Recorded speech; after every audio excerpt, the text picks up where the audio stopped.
In Buddhism, we often call this kindness, we call it the good heart.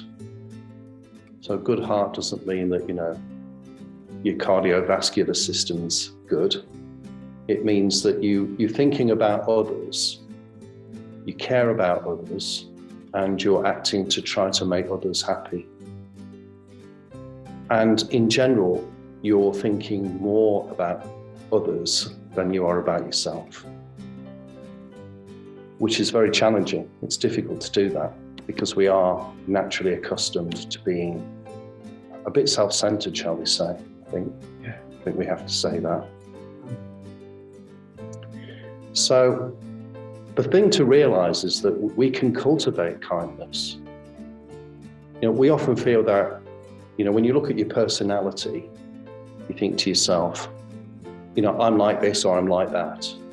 I tend to be quite a generous person, or I tend to be quite an angry person, or I tend to be quite a jealous person, or I tend to be quite a caring person.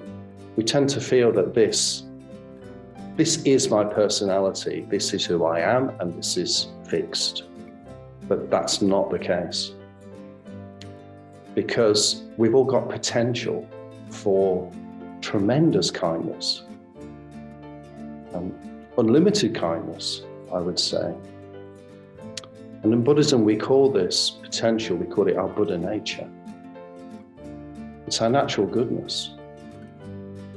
So the thing to realize is that we are naturally good and we are naturally kind. But we're often misled by our mind into doing negative things.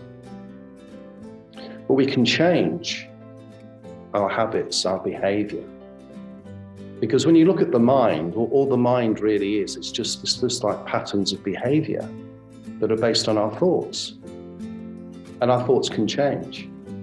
So therefore we can become a different person. When we look at our personality, we've got a set of thoughts and behaviors that are basically habitual. We tend to go to those habits and behaviors naturally.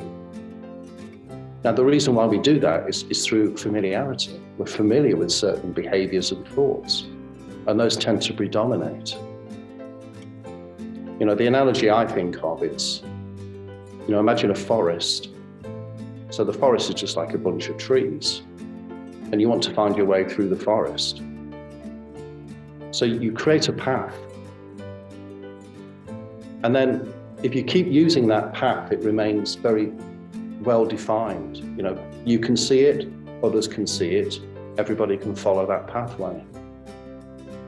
But if you were to stop using that path and just leave it, eventually it would become grown over again, it would grow over, and there would be no evidence that path was ever there. So it's a bit like that with our mind. We follow certain well-defined pathways in our mind. We've traversed those pathways many, many, many times, to the point where those things have become very familiar and very habitual. And we don't even really have to think about it. We just naturally follow those thoughts, those behaviors. And so all we need to do really to become more kind is to naturally improve our familiarity with kindness, with kind thoughts. We make a conscious effort to try to develop those thoughts and think about them and develop them and hold them more frequently. And the more often we think about kindness and develop a kind heart and act kindly, then the more kind we become.